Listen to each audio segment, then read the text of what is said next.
Hey there, family. It's JP with Word on the Street with JP. And just want to touch bases with you for a minute. Not going to be a long diatribe of teachings, not a whole lot of eschatology and all that stuff. Just a word, hopefully, that's going to encourage you, and one that is also going to serve as a warning and let you know where we are in end times. And so, this teaching is inspired by the news. I used to watch a lot of news, and it used to get me riled up to the point where it was almost an obsession, but we don't do that no more. We come to the realization that there's so much going on in the news and in the world that it's impossible to take it all in. It's impossible to keep up because information is flowing like water. And if we're not careful, we'll be swept away by conspiracy theories, even false teachers who the world says are experts in this and or in that, and it's just not real. So much happening that it's hard to tell what's truth and what's fluff, what's tabloid and what's genuine, what's credible and what's not. And so we don't know what's being shared in order to inform with good intention. We don't know what's being shared if it's just clickbait or if it's satisfying a hidden agenda or it's herd corralling. We don't know what it is. And so the one thing that I've realized that we can be certain of is that we can't be certain of much. Only one thing that we can be sure of, and that is that if the powers that be had their way, they would most assuredly have us paying attention to things that they're projecting out there right now, things that are designed mostly not for our greater good. And some of these things are quite alarming, I must say. And so I just kind of stopped paying attention to it. I used to have friends who used to say, I don't watch the news, it's depressing. No, it's important to watch the news so we can gauge where we are on God's timeline. But what's more important than that is that we don't get swept away and overwhelmed to the point where we're obsessed with it. They tell us to prepare for this or to look out for that, but I have a much simpler approach to all that's going on. And that's to pay attention to those things, number one, that are most important, like a relationship with God first. Then there's family, training up our children in the way which they should go. And so when they're old, they won't depart from it. Being true friends to true friends. Those are the most important things. And serving to expand the kingdom of heaven in earth while we still have time.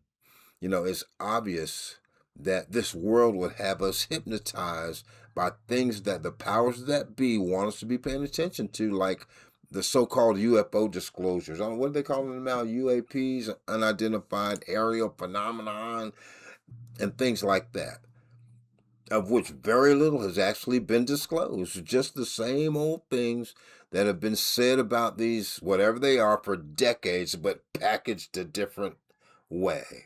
And how about those Epstein files? Yeah, those delicious little morsels that those of us who like tabloids are nibbling on, but we'll never really get to partake of it because we can't know the truth. And how about the baby oil parties? And you know what we're talking about. We'll never know because we don't move in them circles. We'd have to be connected in some sort of first-hand way to actually know the truth. And the powers that be would have us uneasy about what's going on in the Middle East, and they'd have us stressing out about things like the grid that provides our power and data centers and all that stuff. Yeah, some of those things it would be beneficial to know about, but only to gauge where we are on God's timeline by cross-referencing these things with the Word of God. So only good that knowing these things are going to do for us.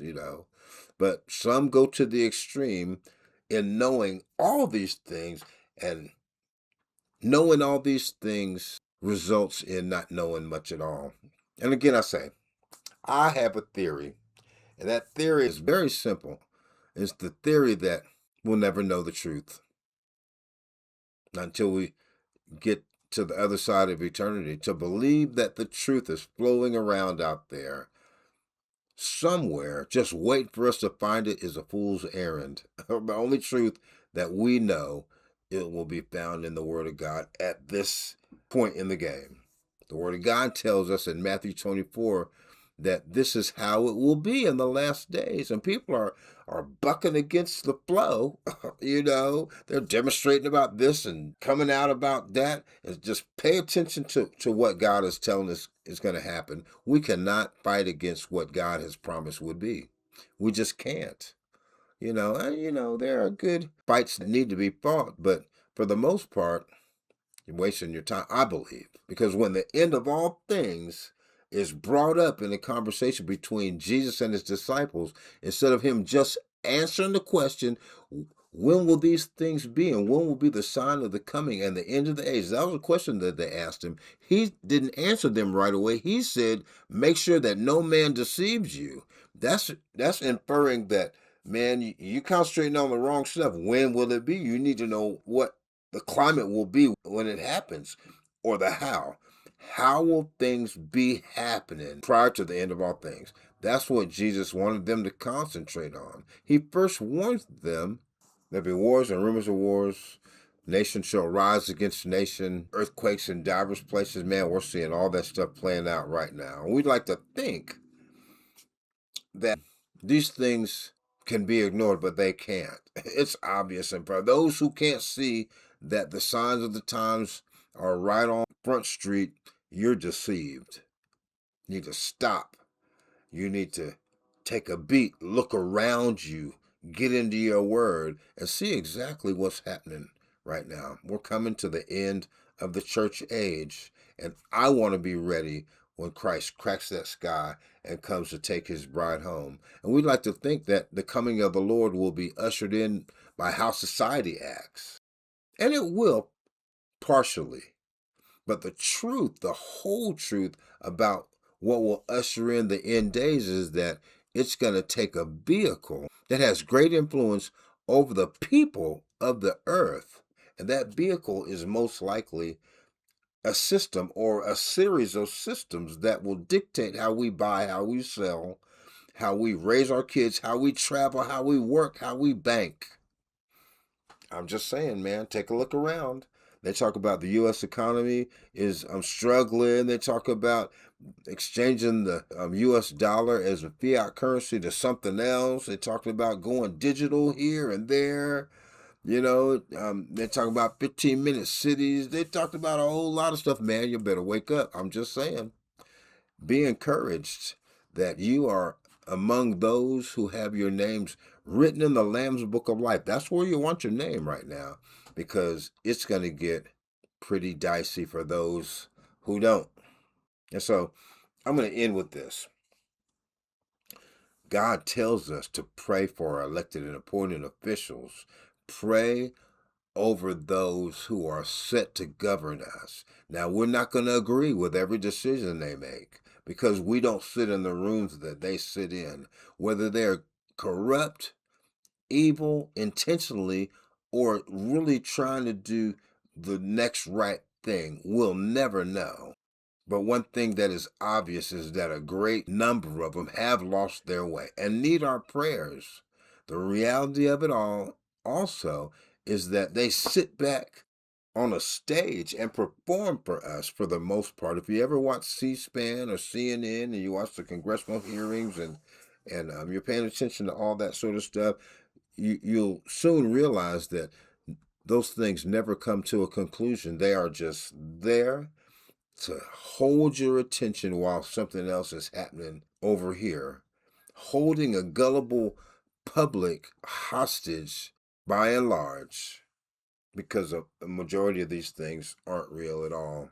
Wake up call. We're being hoodwinked. That's that deception Jesus talked about in Matthew 24. So answer me this. Why do we even give attention to those things if not just for entertainment purposes? Because they're not real. You got to know that one side argues against the other side, and at the end of the recording or whatever they're doing, the hearing, they make plans to go have dinner, a cigar, and a bourbon in front of the fireplace at their favorite country club together. Man, please. Choose Jesus today. Get in your word and find out what the truth is. Because without the word of God, we can't know the truth. That's all I got. Thank you so much for listening. Watching Word on the Street with JP didn't mean to say take your gaze off of those things that are important, those issues that we need to fight for. We need to be wiser about picking the battles that we fight, because chances are we're fighting for something that we'll never see realized. And number two, it's just a distraction to keep us in bondage. Choose Jesus today. Choose Jesus today. Get into your word so we can know part of the truth that's going to be beneficial to us. So thank you for watching, listening. Word on the Street with JP. I'm your host, JP, and make sure that you take care of yourselves. Take care of one another. And if I don't see you again on this side, I'll see you again on the other side. But until then, that's right. Maybe I'll just see you on the radio. Shalom.